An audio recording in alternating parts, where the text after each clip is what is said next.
नमस्कार, आजमगढ़ टाइम्स में आपका एक बार फिर से स्वागत है। आइए जानते हैं आज के सभी मुख्य समाचार, ताजा टुडे ब्रेकिंग न्यूज, फटाफट बड़ी खबरों को। उससे पहले आपने इस वीडियो को लाइक नहीं किया है तो अभी लाइक कर दें और इस खबर को किस गली मोहल्ले शहर कस्बे गांव से देख रहे हैं कमेंट बॉक्स में जरूर बताएं। पाकिस्तान से तनाव के बीच आजमगढ़ में भी होगी मॉक ड्रिल। रात 9:30 से 9:45 तक रहेगा ब्लैकआउट। सभी लोगों को किया जा रहा है जागरूक। दरअसल उत्तर प्रदेश में सिविल डिफेंस और पुलिस का एयर स्ट्राइक के दौरान बचाव की तैयारी को लेकर मॉक ड्रिल होना है। उसी के तहत आजमगढ़ में भी यह आयोजन किया जा रहा है। उसी क्रम में जो स्कूल के बच्चे एनएससीसी के कैडेट हैं, ग्राम प्रधान हैं, उसके अलावा प्रधानाचार्य, गाँव में ग्राम सचिव को इस बारे में जानकारी दी जाएगी तथा आने वाले समय में यदि कोई इस तरह की इमरजेंसी हो तो लोगों में इसको लेकर कितना जागरूक है इसको जाना जाएगा। गांव के लेकर शहरी क्षेत्र में जागरूकता कार्यक्रम चलाया जाएगा। साथ ही आजमगढ़ में 7 मई को रात्रि में जनपद मुख्यालय पर रात 9:30 बजे से 9:45 तक 15 मिनट का एक ब्लैकआउट का अभ्यास कराया जाएगा। यह जानकारी देते हुए जिले के एसपी हेमराज मीणा ने कहा, यह एक नॉर्मल जागरूकता कार्यक्रम है। जानकारी के लिए बता दें कि इसको लेकर नगर के संभ्रांत लोगों, नगर पालिका के सभासद, व्यापारियों से संपर्क किया जा रहा है। सबकी जिम्मेदारी तय की जा रही है। ब्लैकआउट को लेकर आम नागरिकों को जागरूक करें और तय समय के अनुसार सभी लोग अपने घरों की लाइटें को बंद रखें ताकि आने वाले समय में जब आपातकाल की स्थिति आए तो लोग उसके लिए तैयार रहें।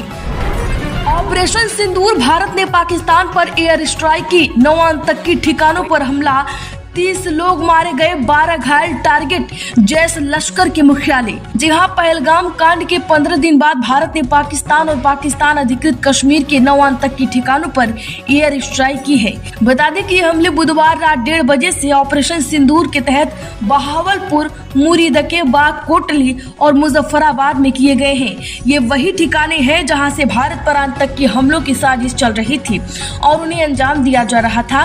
पाकिस्तान की स्थानीय रिपोर्ट्स के मुताबिक बहावलपुर में एयर स्ट्राइक के बाद 30 लोग मारे गए हैं। स्थानीय अस्पताल में भारी अफरा तफरी का माहौल है। हालात को देखते हुए बहावलपुर, पंजाब में इंटरनेट बंद किए जाने की आशंका जताई जा रही है। वहीं इंडियन आर्मी ने कहा है कि पाकिस्तानी सैन्य ठिकानों को निशाना नहीं बनाया गया, आतंकी ठिकाने को निशाना बनाया गया है। उधर न्यूज एजेंसी एनआई को सूत्रों ने जानकारी दी है, यह एक संयुक्त सैन्य अभियान था जिसमें भारतीय सेना और वायु सेना ने मिलकर सटीक हमला करने वाले हथियारों का इस्तेमाल किया है।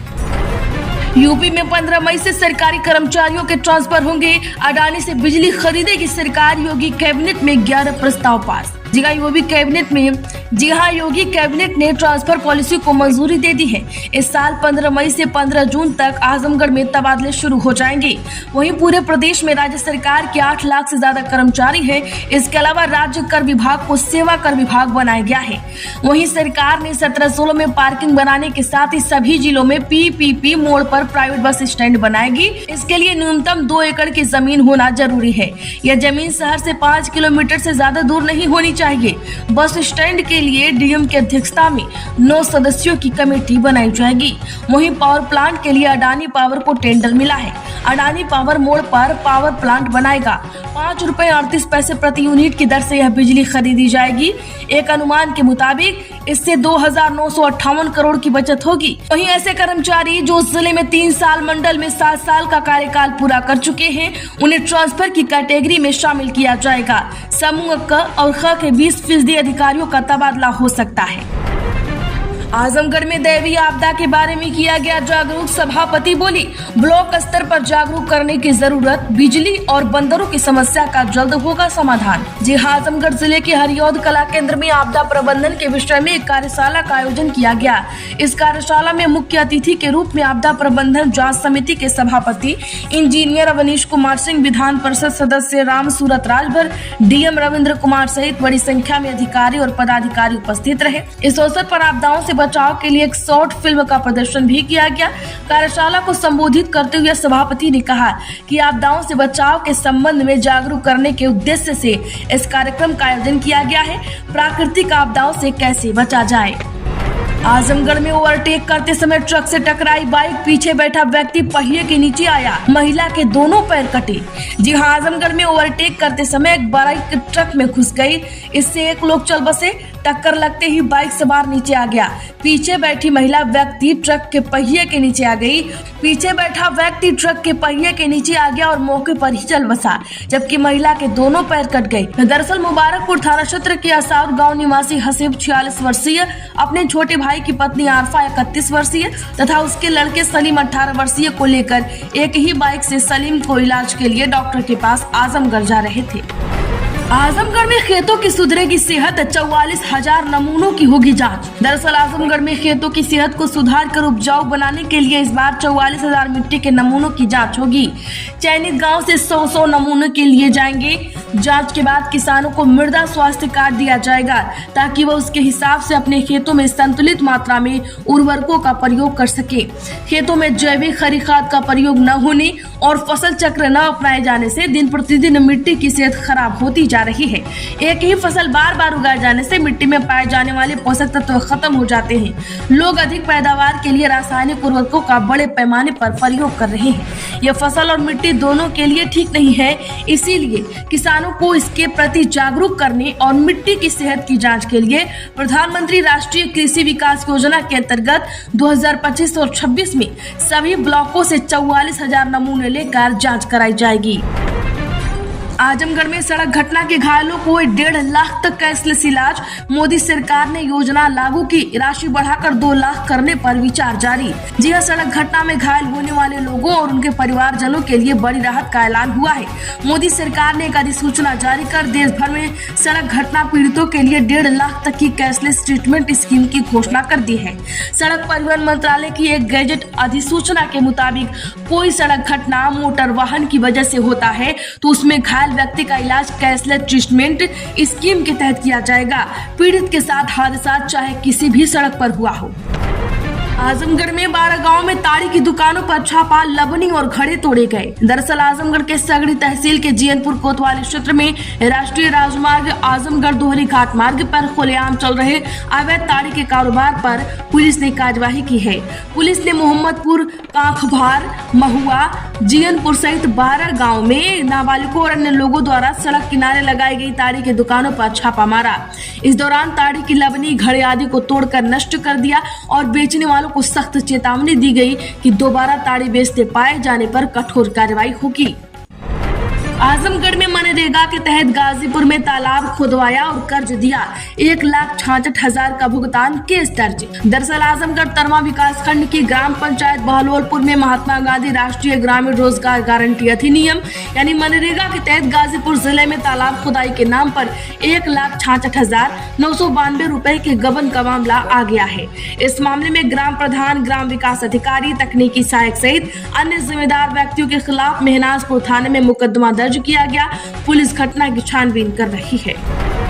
आजमगढ़ में अनुदेशक भर्ती का अंतिम परिणाम जारी, अधीनस्थ सेवा चयन आयोग ने जारी किया कट ऑफ। जी हां, उत्तर प्रदेश में प्रशिक्षण एवं सेवायोजन विभाग के अंतर्गत विभिन्न व्यवस्थाओं के 2,504 पदों पर चल रही भर्ती के क्रम में अधीनस्थ सेवा चयन आयोग ने एनटीसी व एनएससी भर्ती का अंतिम परिणाम जारी कर दिया है। इसमें 717 अभ्यर्थी अंतिम रूप से सफल हुए हैं। इनका कट ऑफ आयोग की वेबसाइट पर जारी कर दिया गया है।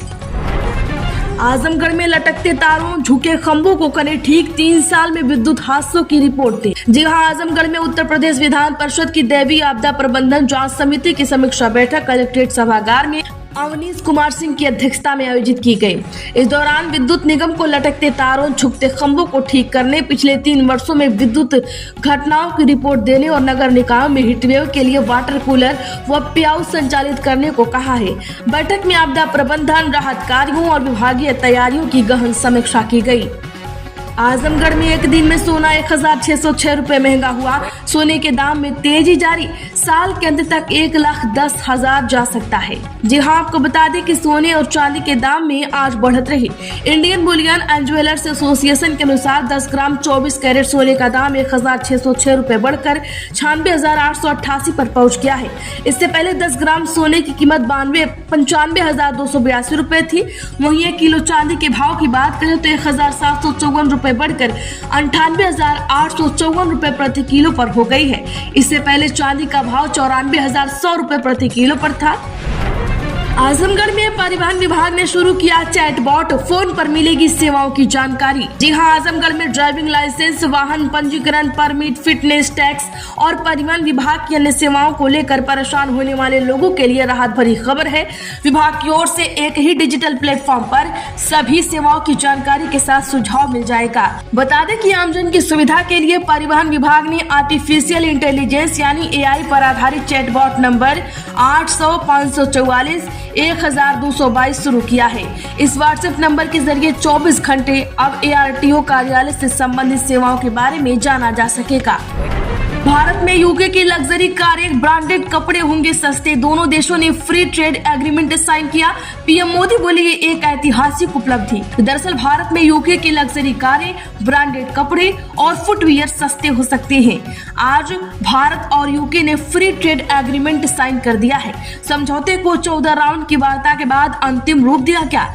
इस एग्रीमेंट के बाद आयातित विस्की और जिन पर भारत का टैरिफ 150 से घटाकर 75% कर दिया जाएगा। बाद में समझौते के 10वें साल तक इसे घटाकर 40% कर दिया जाएगा। वहीं ऑटोमोटिव और टैरिफ 100% से घटकर 10% हो जाएंगे। जानकारी के लिए आपको बता दें कि दोनों देशों के बीच एग्रीमेंट में ये सामान सस्ते होंगे, जैसे कारें, स्कॉच, विस्की और वाइन, फैशन के कपड़े और फर्नीचर, इलेक्ट्रॉनिक के सामान, ज्वेलरी और रत्न।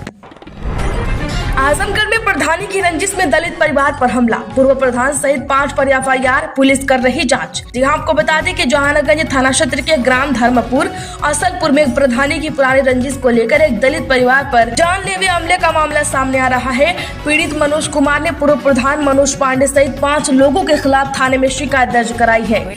पुलिस ने मामले में FIR दर्ज कर जांच शुरू कर दी है। जानकारी के मुताबिक पीड़ित प्रमोद कुमार राम की मां वर्तमान में इंद्रावती देवी ग्राम प्रधान है।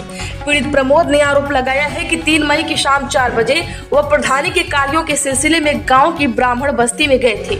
जब वह अनिल पांडे और मनोज पांडे के घरों के बीच वाली गली से गुजर रहे थे, तभी पूर्व प्रधान मनोज पांडे ने उन्हें अपमानजनक और जाति सूचक शब्दों का प्रयोग करते हुए ललकारा। तो आजमगढ़ की खबरों में फिलहाल इतना ही। वीडियो को लाइक करें, ज्यादा से ज्यादा लोगों में शेयर जरूर कर दें। साथ ही चैनल पर नए हैं तो सब्सक्राइब करके घंटी का निशान जरूर दबा लें।